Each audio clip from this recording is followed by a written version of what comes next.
Percent of the time, I have no idea what I'm talking about. No one knows what it means, but it's provocative. No, it's not. It Gets the people going. You're now listening to Diagnonsense. Look at all this damage! With Justin Pendergrass and Kurt Honak. You are a sad, strange little man. Then we would just be idiots saying nonsense. Let me just tell you guys something. I've been binge watching the to catch up on The Walking Dead. Okay. And have you guys seen it?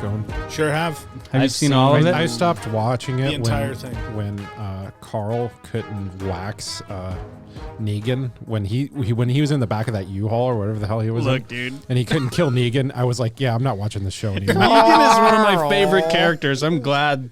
Negan is like easily one of my favorite characters in the entire show. It's like Carl killed his own mother, but he couldn't kill Negan. That's fair. That is fair. No, I'm with you, is Kurt. I stopped watching like 2 seasons in. Really? Yeah. Wow. It gets super good. Just not for me. Near the end, I'm just obsessed at this point. Yes. Because, and I'm not going to give you guys any spoilers, but there's these zombies, people that are dressing as zombies now, and like their entire thing is like, we live amongst the horde. And they herd horde members and then they have them go into fight for them. What? It's so incredibly cool. It's the absolute, like, this show does not like hesitate to use all the craziness that could happen. You know, first they had, you know, the cannibals, they had like the governor, they had Negan, and now they have this super badass lady who's like, hey, let's put on zombie flesh and go after everybody. That's gross. That's It's really gross. She's disgusting. like a guerrilla warfare. But it's such a different dynamic from all the other bad guys that they've gone up against that I am like, Guerrilla I'm so warfare, intrigued. Kurt. What's that? Guerrilla warfare? Guerrilla. Because she's a strong, independent woman. Girl boss. I mean, I'd do it. I'd definitely do it. That to survive? Yeah. That's true. I think I'd want to go early. So my soft open question for you guys is, would you wear zombie flesh to survive? Absolutely. I would very much hope that I would die like immediately. Yeah, dude, we would kill you. I don't. You would have been tripped like in the first few minutes. I'm fine with that, honestly. Like I just want to be like, I want to go in an explosion like in the first. No, Isaac, as soon as society falls. What you do is you duct tape a knife to the end of your hockey stick and you just run around all vigilante style. I don't want to put any work into the apocalypse. I'm done. Oh, man. I give up. Isaac's I a do. hockey player. I give up. Wow. I feel like it's the ultimate challenge. Like, Well, it's good because we're peer supports. So today we're going to be talking about how we can get you through the apocalypse, Isaac. There we here with go. Peer support. But before we do that, let's just get this all rolled out. And I'm going to say, hey, everybody, thank you for turning into Diagnonsense. I'm your host, Justin Pendergrass. I'm here with Kurt Honak, my co-host. How you doing, Kurt? I'm doing good. Good to see you, bro. Do you want to introduce our guest? Our guest, he has many titles. He is the Case Manger champion of 2019 and 2020. Wow. Is there a competition for that? There wasn't is even here in actually. 2020, 2019. worldwide, So or- He actually won it in the future, and so it goes back in time, and then he's actually, de I'm pretty facto sure he started in 2020. de facto so. champion. Time is a circle. Michael Sisson. Hi, Mike. that's me. Oh, Hey, weird. He's also the host of a podcast that's coming back, which is a great segue into our housekeeping segment. No, we're My not doing Voice. housekeeping. Skip Returning housekeeping. to a podcast network near you next week. Not a big deal. And that's probably his most important job here is working for me as a podcast host. Also, Interesting. Redemption's back on Disagree. Friday. This episode comes out on Wednesday. Redemption's back on Friday. And come to Rotary Uncorked. That's this Saturday. Not a big deal. There's going to be food. There's going to be beverages. There's going to be silent auction. It's going to be a good time. Get your tickets. Rotary Uncorked Sock Hop Facebook page or wasalarotary.com. This all sounds made up. It's all real. I promise. It is in fact something that is happening this Saturday, and there are still tickets, and you can go. He's Okay. reading that off of his hand, everybody. He has it written down on his hand. Half of it's smudged. He Yeah, made the last smudged half up. ink on his hand. So I do want to know though, since Isaac's out, so Isaac doesn't get to be a part of this conversation because he's already killed himself off in the apocalypse. Kurt, Okay. Whoa. what is your first Okay, we're just doing a fun podcast today because we have my best buddy, It's true. Mike Sisson here with us. That hurts. And we're just gonna enjoy ourselves. So I want to know, Kurt, where's the first place you would go during the apocalypse? During the apocalypse? But here, you got to think about all the likelihoods. Like, Wait, are we assuming that we're still like here? Wait a minute. I thought you Like were in out. Alaska? Why are you asking No, I'm questions? back in. we've already killed you off. I'm back in. He's back. I'm back He in. changed his mind. I'm back I in. changed my mind. I cut off my bit arm. So actually, no spoilers, but there was a character in another TV show that I'm watching right now that is releasing that you think he's dead, but he's actually not. And that was all part of my ploy. You thought I died immediately, but I'm actually still here, and now I'm going to hunt you all down out of vengeance. Well, Interesting. So you're going to go rogue? I Is am. your first I am move? going to go rogue. So like, You wait and go rogue. You don't go rogue right away. I would be scared, No. but I watched you try to hunt down a Wi-Fi problem the other day, and you did not kill that did problem. not kill that problem. No, okay. So is Kurt having to answer like where he would go like in the Well, city of Wasilla? Like, are when- we all still here? Okay. When Well, I it happened today. So Right, where you okay. are now. Okay. Well, when I read the zombie survival guide, it says that zombies don't do very well in the winter because it freezes. So I imagine that if this gets too crazy, I'd probably hunker down. But if it gets too crazy, you could just go north. I'm actually planning on going Fairbanks in a few days. So actually, I'll be fine. It depends on if we're talking like full on every kind of zombie is in the world. I feel like we're not in a bad area globally. Are we Like, talking we don't have about- a huge I agree. population. Is it Walking Dead zombies or is it World War Z zombies? Look, It's all of them. I feel like the Walking Dead zombies are the most accurate that we I can agree get. with that. Okay. So Walking Dead zombies? Yeah, only because,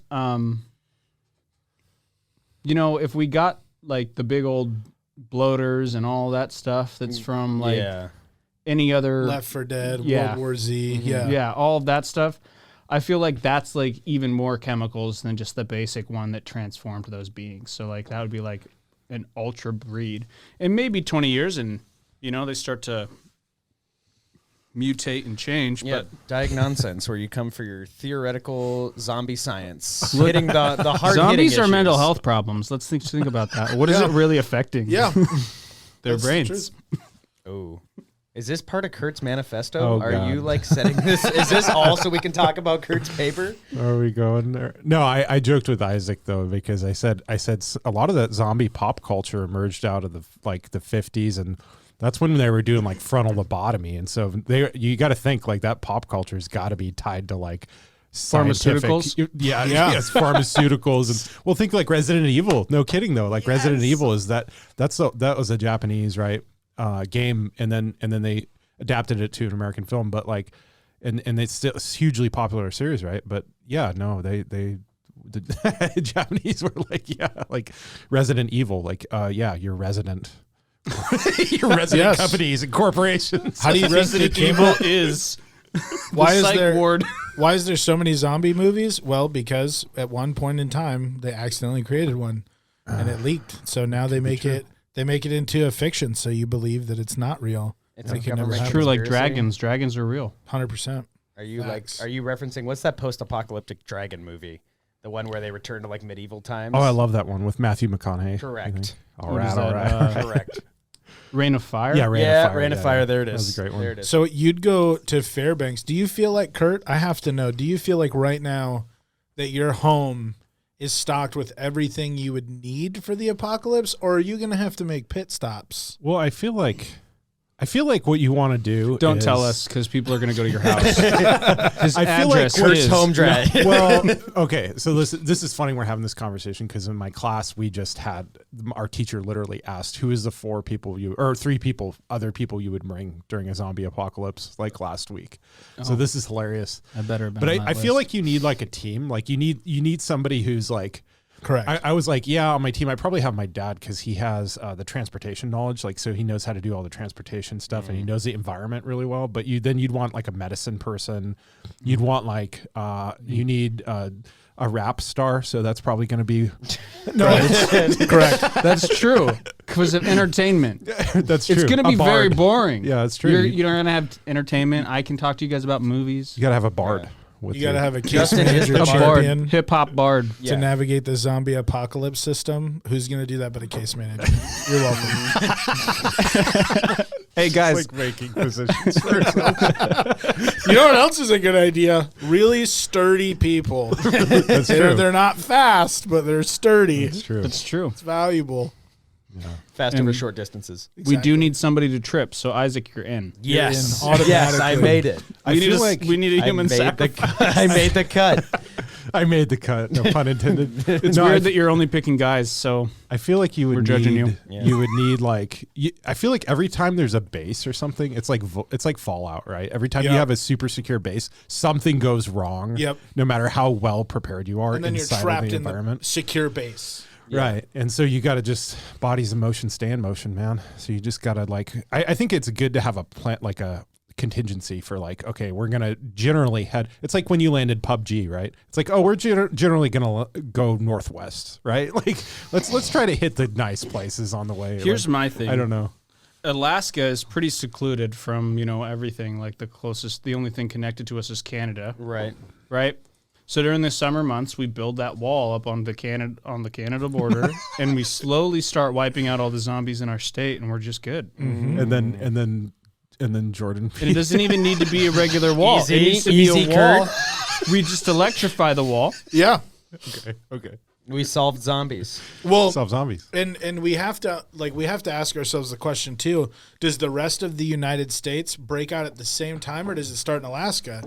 Because if it does, what we have to worry about doing first is finding a bomb shelter, because the rest of the United States is going to bomb Alaska to wipe out zombies. I definitely feel like if it starts anywhere, It's starting not in starting DC. up here. Yeah, it's not starting up here. Fair. It's Starting in like, Congress. oh, Then, are we just trying to be controversial today? Then- Why? or is it going to cause panic? Who finds out? Do we find out all at once? No, the government would hide it from us. See, okay, so it would get leaked. So then we would have to be worried about when it did become widespread panic, because then we're not just fighting zombies. We're fighting scared, stupid people. Yeah. People that know just enough to be dangerous. Yes. That's the I scariest. feel type of like people. we don't have as many of those people. Like those scared, stupid ones may be the first to go here. Yeah. Because we also have a lot of doomsday preppers in this state. That's true. And I Yeah. feel like the scared, stupid ones are solidified to a specific city, which will remain nameless. It's not Fairbanks Nope, not Fairbanks. or Anchorage. Not Anchorage. We're not definitely. talking about Anchorage. Definitely never talking about Anchorage. I would never dream of mentioning Anchorage No, as we would that's not. the place ever. Oh my god. Well, now that we've done a 15-minute soft open, I do. No, we've done an introduction, bro. I feel like Mike, other than maybe the first episode of My Voice, we've never really got to talk about like Mike as a staff member and like how he got here. And now Yeah, we'll have that to bring him back on for that. Well, We're in the middle of something. now that Justin, you're like kicking off your nonprofit with Newsense Music, which, spoiler alert, Mike is also a part of. What? I would be curious to know Debatable. how all of that got started. Oh, Newsense? Yeah. That's not even a Mike question. No, it's not not really started fair. before me. Right. But I want to know how Mike ties into Newsense. So do you want to hear it from my perspective, or do you want Justin to start and me to pick up? I want Justin to start and you to pick up. Perfect. No, I don't like that. I want Mike to start and Justin to pick up. I'll fill in the blanks. Okay. How Okay. about that? Because Okay. today's about Mike and the zombie apocalypse. Right. That's correct. Not necessarily. That's where in it that order. started. Nuisance started mid-apocalypse. Yeah. An apocalypse. And because of our hot fire bars from our hip hop, they're Right. gone. And Well, it was more of a moral apocalypse, you could say. Correct. Correct. That's fair. So, Justin, before I met Justin, he was already working on becoming a rapper. Anybody who knew him for years before I met him knew that about him. That was just something that he was going to do. And Newsense actually was already in his mind before he met me. He already had that name picked out. He had a vision picked out. And super brief summary, like we both came from really rough backgrounds, both of us. I'm sure Justin has shared part of his story. I've shared part of mine at a different point in time, so I won't really focus on that except for to tell you we both faced very similar hardships of poverty, domestic violence, abuse, all kinds of different things, even homelessness. Mine was a shorter period of time when I first came up to Alaska, but we have both encountered these very similar, identical issues at different times in different ways in our lives. And I got introduced to hip-hop music when I was about 9 years old, and we didn't listen to rap growing up. So it was classical rock music with my dad, or country or worship music with my mom. That was the only genres that like we were exposed to. So when I heard it for the first time, I was like, man, I don't know why so much, but I resonated with that genre of music just very much so. I liked everything about it. And, you know, time went on and I started dabbling with it, and I decided I want to mess around with rapping because I felt like I could actually do that. And so I would start by freestyling in my room. My brother would beatbox for me, and we were both terrible, both him at beatboxing and me in rapping at the time. Very. And I wasn't there, but I know. No, it was bad. Like, yeah, if you can imagine anybody who didn't, who started anything at some point before they got good, it's that, and then it was worse. Isaac in hockey. Yeah. Yeah, Still. when he was just a little tight Actually was skater much and better as a little kid than I was as an adult. Light years ahead of the other kids my age. Self-aware man. That's good. Yeah. Yeah, and they all surpassed you is what you're saying? That is correct. Okay. That's why I'm here. Okay, and not got it. playing hockey. Not right playing now. pro hockey. Understood. That's fair. So I really I knew I wanted to do something with it, but nobody would take me seriously. I still don't. Yeah, I mean, you know, if Fair. Yeah, most people don't. That's Neither the do we. problem. Yeah. Yeah. I don't take myself seriously either. And that's probably why I'm so happy all the time. We nobody, I got made fun of. Everybody would mock me for wanting to rap. And Justin understands that, you know, you don't even have to look or sound like Eminem if you're just, you know, of pale skin complexion and you want to rap. point. They're just like, you're just trying to be Eminem. You're just trying to be, and I would always joke and I'd be like, incorrect. I'm not trying to be like Eminem. I'm trying to be different. Actually, my rap name is going to be Skittles, and my first album is going to be called Taste My Rainbow. So that was a little joke I would do from time to time, a little jokey joke. It's a good rebuttal. Just a joke between friends. Yeah, just a little joke, a nice jokey joke, you know, the fun ones. So, period of time had passed. I always enjoyed doing it. I mostly was able to do it at house parties because, you know, I abused substances, and people don't really care what's going on when they got a little bit of booze in them and other stuff, and they're just like, this is so much fun, this is so cool. So I was exposed to battle rapping, freestyle battle rapping at house parties, and I got really good at that, and I enjoyed it because it was I thought fast and I was able to rebuttal very quickly. So I found that I was good at that, and I liked the freedom of expression it gave because I could change something, or I could do whatever I wanted. There was just so much, I didn't have this super hard structure. So anyway, I moved from that to, I started changing my life. I got sober. I started going to church. I had this really defining moment that I already shared before, and I won't go into right now, but I almost died. I didn't die. Spoiler alert. And You're supposed to say that first. yeah. Now I'm we bad know at the that. ending. Dang it! They knew I survived. How? And I decided that I wanted to actually try to do something with it. And so I went to a church called King's Chapel at the time, and my pastor found out I rapped, and he was like, hey, could you do that on stage for worship? And I was like, absolutely. And so it became this thing where I would get called up during worship and I would freestyle, and but it didn't feel like it was going anywhere. It was fun, but it didn't feel like it was going anywhere, and I really wanted to do something with it. And I still felt like, even though it wasn't the intention of nobody, I felt like, you know, the entertainment, the weekly entertainment, dance for us, monkey, that song Dance Monkey. Dance I Monkey felt Dance. like that. I felt like that. Dance for me, dance for me, dance for me. Uh-oh. I felt like I was just a break in the monotony, and I would that I was just their show pony or whatever. And again, nobody treated me that way. It's just how I felt. I felt discouraged. And I was just about ready to meet with my pastor and tell him, hey, stop calling me. up for worship to rap. Like, it's just not a thing. I don't ever do anything with it. I don't write songs with the worship team. It's just you call me up and it's fun and I go away. People like it, but it's not going anywhere. And I felt frustrated and I felt stuck. And then all of a sudden I get a Facebook message from Justin. And he tells me in this Facebook message that he got my name from this mutual friend that we had. Well, I don't even know if I'd say friend. Person that we were both trying to help out.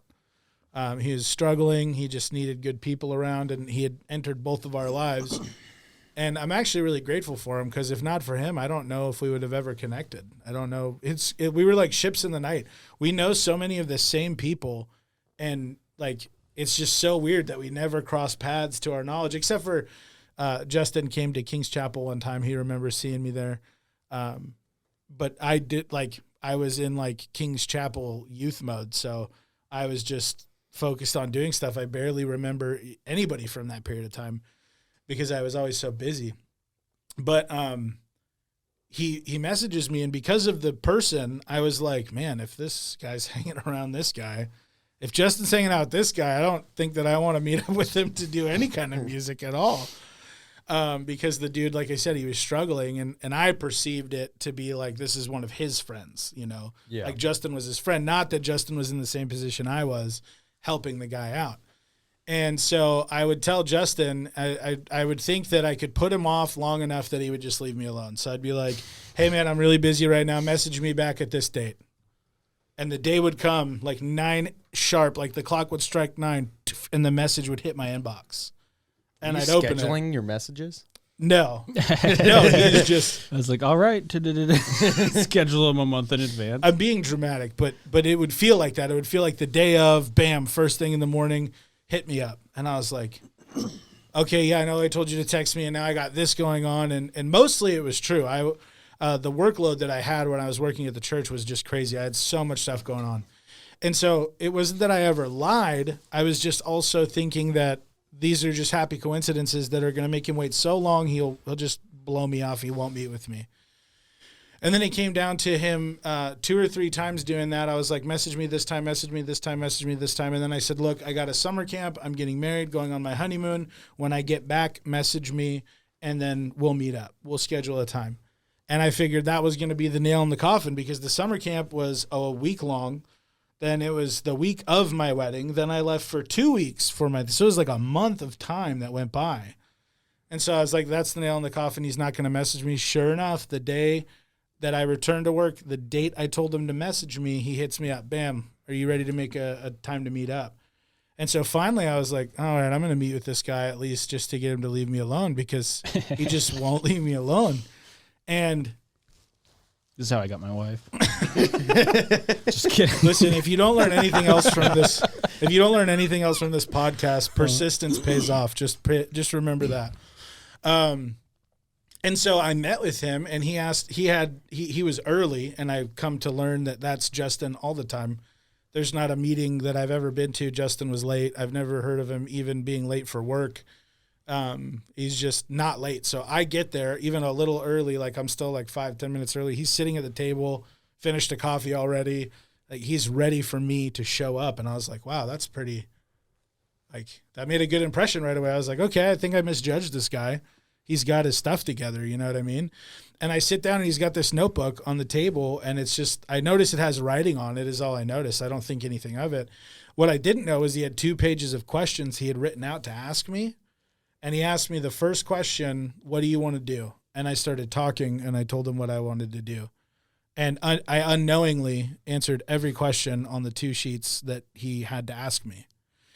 And we clicked. Like, it's completely unexplainable. The more we talked, like, I just felt super connected to him. And then it was like this excitement all of a sudden came over me, because I met somebody who was passionate, and he had sent me some things he'd recorded. And I listened, and I'm like, this guy's actually good. Like, there are people that do hip hop in Alaska that are like it's rough, a lot of it. Like, and if you're listening and you think it's you, it probably is. You'll remain nameless on the podcast, but You don't have to dox me. Isaac, we're talking about Isaac. it's Isaac, dude. Dude, it's My just, secret albums that I've been recording out of the studio. he tried, his rap name is iMac. It's a play on Apple. I don't know what he's thinking, like Isaac Mac Daddy, but I The don't first song is Whatever you're about to say, it's not going to be good. Let's gonna just say- move on. moving on. What I didn't know at this time is that Justin had tried several times before me to connect with somebody to really do something with their music. And he would start making progress. He would start moving forward. And they just, for different reasons and different ways, they just either they weren't willing to do the work. They didn't want the same thing. They didn't have the same vision. And it just kept not working and not clicking and not working.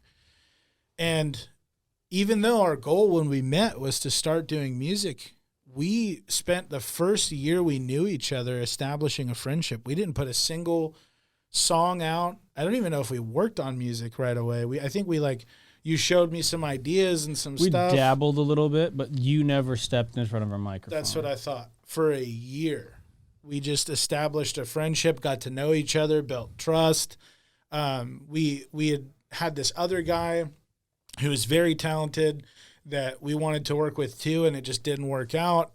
He ended up moving out of state, and we had figuring out workspace, figuring out studio space. We had a lot of factors in the beginning where Justin had a studio space, and then it got moved, and then it got moved again, and then it ended up in his apartment, which is where we first started recording about a year later.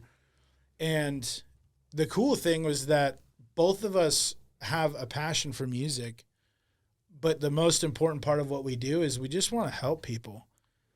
Justin always says every time he goes anywhere that he's working to be the person he didn't have growing up. And I don't say that exact phrase.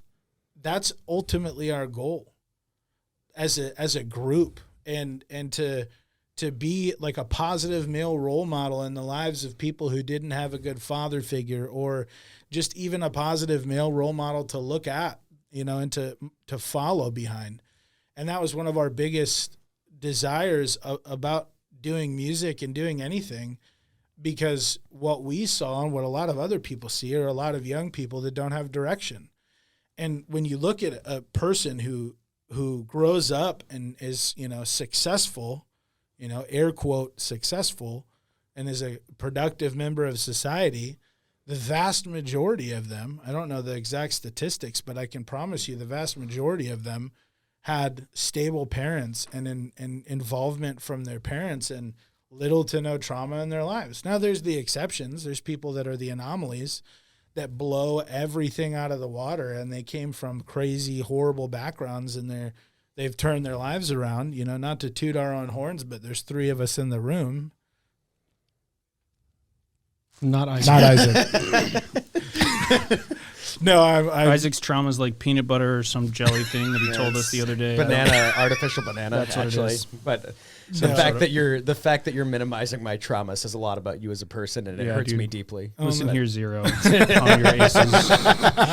Listen here, Zero. Yeah, but Isaac's on the winning team, so that's what true. matters. It's Yeah. true. And Isaac cares most of the He's time. like a So- cheerleader. Justin can't wait to get his job. But not the Dallas Cowboy cheerleader. Well, it's interesting how It's like the Dolphins.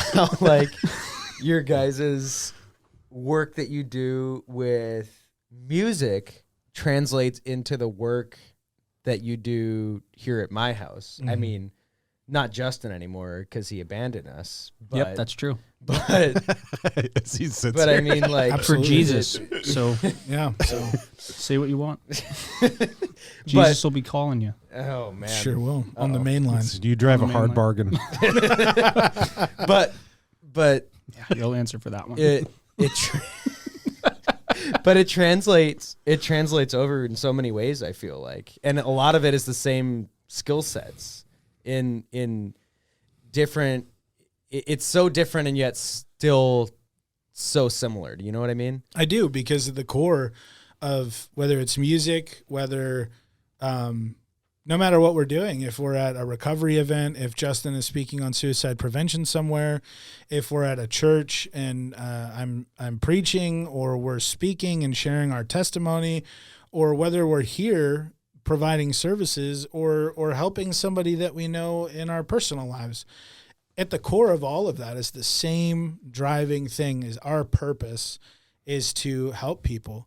It's to help save people from the situations. And I say help save them because we ourselves are powerless to just in our own ability to have an impact that is going to be meaningful.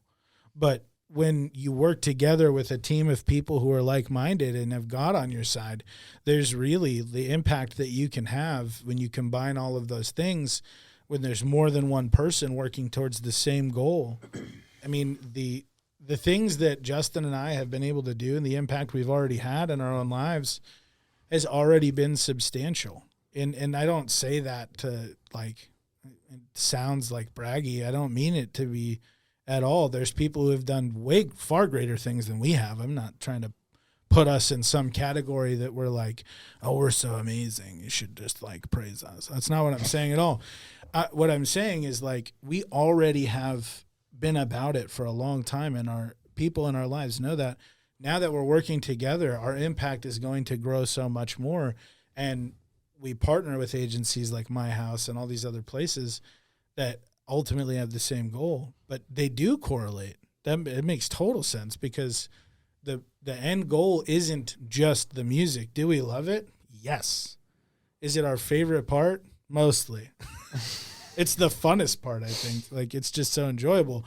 And to be able to have somebody that's your friend to create with is something that like you just can't, money can't buy that. You can't pay for that feeling. No one can see right now, but Mike and Justin are holding hands while Mike says this. Mike's holding my hand. Oh, That's okay, true. okay. That's so true. different. I'm It's different. I'm definitely more touchy-feely. That's true. That's fair. No, but I mean, and that collaboration is not like, doesn't only extend to Newsense, but it's also just, I feel like My House does a good job of cultivating that too. Like, for example, like Kurt is not a case manager. He's a client navigator, and those things are similar and yet so different, but it's not like that makes like a client navigator like less than a case manager because they can't enter such and such into the system or something. It's just Correct. two sides of the same coin. Well, I think it depends on your organization style. Traditionally, I think the peer supports are more restricted in terms of they're not as robust. Where I think our navigators are pretty robust in terms of human services. But I think that's cohesive to the mission for the organization, and I think that's why we do as well as we do. Yeah. Man, I feel like we've talked about nothing and everything that you guys do all at once. But that's good. So moving forward, we have very big vision, and obviously Justin took the first step, and I don't want to share too much because we didn't really talk about what we're sharing and what we're not. That's what I thought. Yeah. So, I didn't sign. Non-disclosure. I didn't sign it yet, so I could technically. But no, I'm just kidding. I'm gonna sign it after this. I promise. Don't fire me, please. No, but I mean, generally speaking, without talking specifically about Newsense, like our goal is to just impact people. It's to spread hope. It's to help people realize that they're not alone, even if they feel alone. And we realize that we can do that one-on-one, absolutely. Like we've done it for years. But when we elevate to do the next things that we're doing, it widens our impact. It makes us be able to get to the point where we're now giving this message to other capable people who can then meet those people where they are. It's like when Justin was here doing suicide prevention. Before he was here, he was doing suicide prevention work, and he was meeting with people one-on-one. Then he got here and his stage grew, and then and then he started training people. And when you get to the point where you're teaching people what you do, you're multiplying yourself. you're multiplying the impact that you have. And ultimately, that's what we want to do. And our ability to meet people and tell them what we do and talk to people is part of that. So I think one of the coolest things about Justin and I, my favorite thing about our friendship is that we're so different and we're also the same person. Like, there's so many times where he says something and he'll tell me what he said, and I'm like, I would have said that.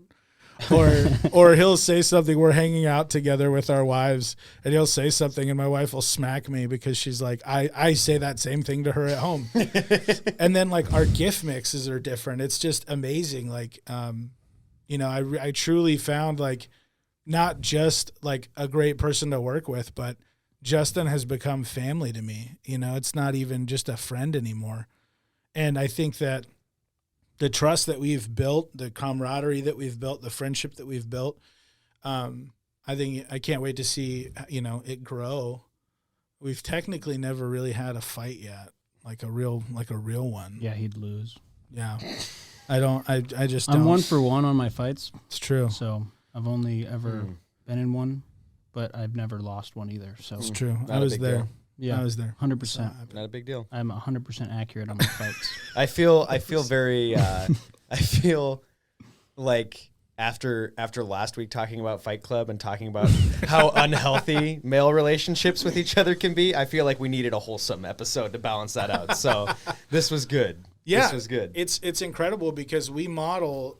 The cool thing is I didn't even tell Justin this the other day, but I was just thinking of people that I was grateful for in the office and in my personal life, like coworkers and personal family members, whatever. Isaac wasn't on the list. And Never am. No, I'm just kidding. No, I tell people all the time, I'm like, dude, I love Isaac so much. You can ask my mom, dude. I tell her about you. Wow. She's you were single at one point. You've never You're not come anymore. up with me and my mom talk. So I don't really know how to feel about that. That's all right. You don't have to worry about it. It's good. It's all good things. I tell people good things. I promise. But I was we thinking keep the bad about things it, to ourselves. and I was use on you. all of the relationships that I have value in my life are relationships where people genuinely care for each other and communicate, and even when it's difficult. Justin and I, we haven't had any fights, but I think it's only because we have an ability and we both desire the ability to talk to each other about difficult things. We've both had to talk to each other about difficult things, and when we do, the other person is so receptive and understanding. There's not like a thing where it happens and it's like, how dare you? Or like no. there's some defensiveness internally, but it's never communicated. Like if we either of us, if we have a problem with the other one, we bring it to each other. You know what I mean? There's not this like passive thing that we just ignore it until it becomes that toxic male relationship where there's so much pent up aggression that now you're being really mean to each other, and then you laugh it off and play video games like Right. that. I mean, there's that's kind of fun sometimes, but that's also because we're men and we're kind of just a little bit weird. But that same thing is how I hold my relationships in high esteem. If I have a friendship, if I have a family member, whoever it is, somebody that I know, if something they're doing bothers me and I can tell them and they're willing to work on it or change it, that's invaluable to me. Like, I can't put a price on that, because there are plenty of people in your life that are cordial with you, but they really don't care about you on a level like that. And it tends to be, Justin just pointed it at you. It tends to be like people who are like that to everybody, and they find each other and these awesome relationships are formed. But, man, I said a whole lot about Newsense, but essentially, I mean, there was so much that I didn't talk about where we got off track and we started focusing on the wrong things. And Justin had this meeting with myself and another guy we were working with, and he's like, hey, look, if this isn't going to be for God like we started, then I don't want it. You guys can have Newsense. You can take the name. You know, he was ready to walk away from it all, and I'm glad he brought it up because I was like, dude, that's not what I want either. And the guy who was working with us said that he didn't want that, but it turns out he did want that, you know, just by his actions. And that's okay. People are allowed to want different things, but there's been this theme the entire way where like we've grown, we've healed, we have done work on ourselves, and we were willing to get to a point where we're like, we'll do anything, even to the point where we're willing, both of us are willing to give this up. If that's what you asked us to do, we would do it. And then we released a project about it called It Is Yours. And it's basically telling God, like, this, none of this is really ours. It's all yours. Like, since that happened, since that shift took place, when we talked about it, Justin has this amazing story about being in the studio and praying. And I don't know if you want to share it right now, but I don't really know which like one you're it. talking about. It happens a couple times. Where you like just dropped to your knees right before the build, and you're like, God, I like. Oh, okay. Yeah.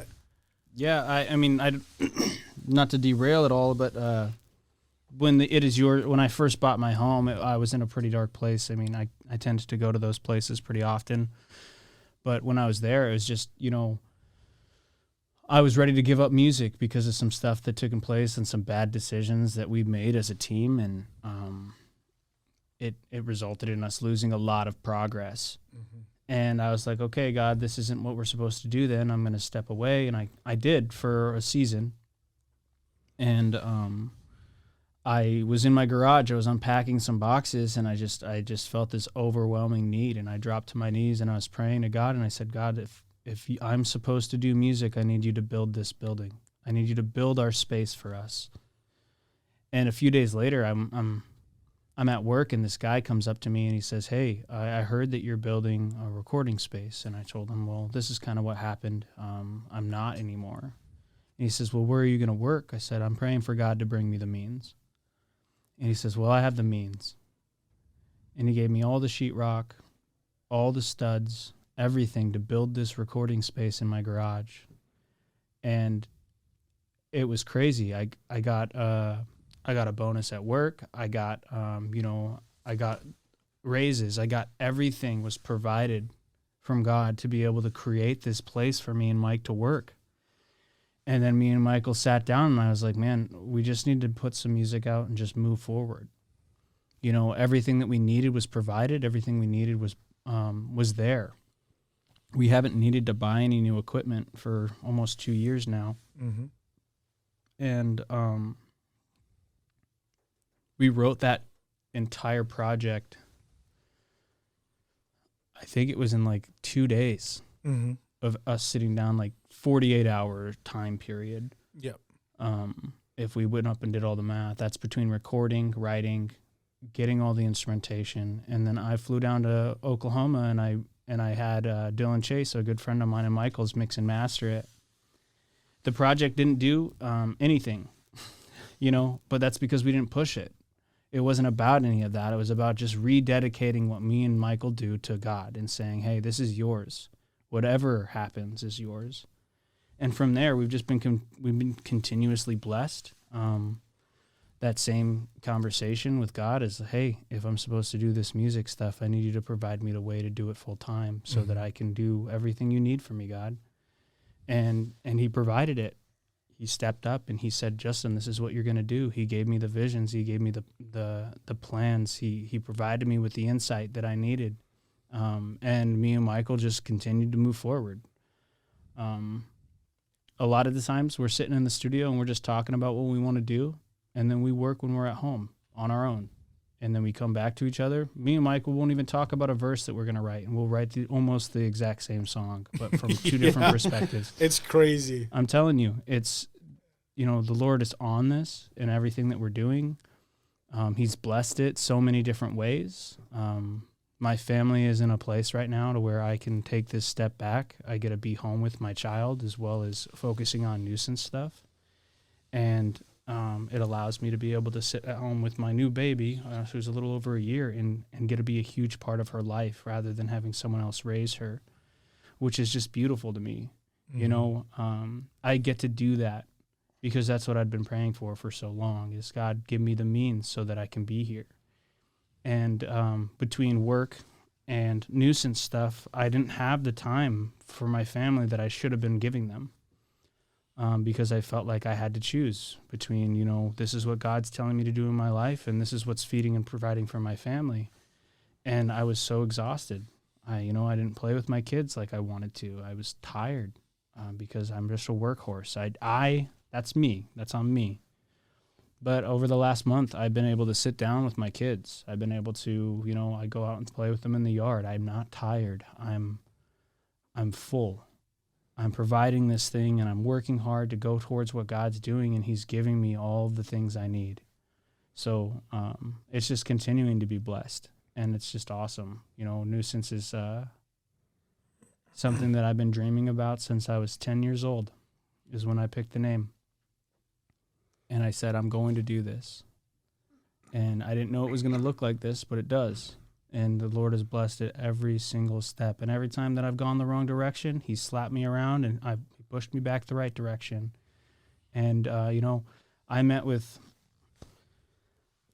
30 or 40 different artists before I found Michael. That's a lot of people that I was willing to be like, hey, I already have all this stuff. I was putting every dollar I had. I say it in a song. I said, I've invested my dividend. I put every single dollar of every PFD that I've gotten for the last, 10 years into building what Newsense is. And I put every single dollar of it, because there was times when that was all the money that we had that was extra. Mm-hmm. We were barely making ends meet. And my wife would say, Justin, do it now so we don't have to do it later. And I would. And every single time that I got a little extra, that's what it would go to. And it still is like that, right? Like, it's still my focus, because I'm not putting my money into me. I'm putting my money into what God is telling me to do and what God is building for us. I'm investing in success. You know, I'm learning how this business works, and I'm learning how me and Michael are supposed to utilize our means and be good stewards of what we've been given. And it's provided us with, so many opportunities. Both of us got to meet our childhood heroes, the artists that made us want to be Christian artists. So crazy. We got to meet them. We've gone to dinner with them. They've stayed in my home. Built friendships with them. So, it's just amazing how God is just giving us these nods all the time, saying, what you guys are doing is exactly what I've told you to do. So, yeah, it's beautiful. It's amazing progress, and we're just going to keep pushing forward. I'm excited. I am. It's yeah, that's awesome, dude. I just had a conversation with a client just recently about, or a few different people just talking about, yeah, if you don't have a place to spend your PFD, don't spend it, because a bad investment is worse than no investment. But if you're learning something, and you're spending on something and you're taking a lesson from it, that's not a bad investment. But I love your persistence, Justin. And then before we take off here, I know, Michael, we had you on today, and I just want to say I love working with you because you're super open-minded, one of the most open-minded people I've met in my personal life. So I just wanted to chime in and say that. Thanks, man. And in all seriousness, same. It's even like yesterday, I had something I was doing for work, and we both were getting ready to head out of here, but I just took 15 minutes, and we both kind of were able to bounce things off of each other. Mm-hmm. And I think that's what I value the most about working with you, is I can have that conversation, and I feel like I got so much out of it and was able to refocus and come up with a place to go next. So, and I'm glad that you and Justin were able to talk about this today, because it is kind of a big part of what you're both doing. And especially now, Justin, now that you're exclusively focusing on it. And it's not something that we've ever really talked about in that much depth like that before. And now when you guys have your next project come out, I feel like we're in a place where we can really promote it as well, which I'm excited about, because it is good stuff.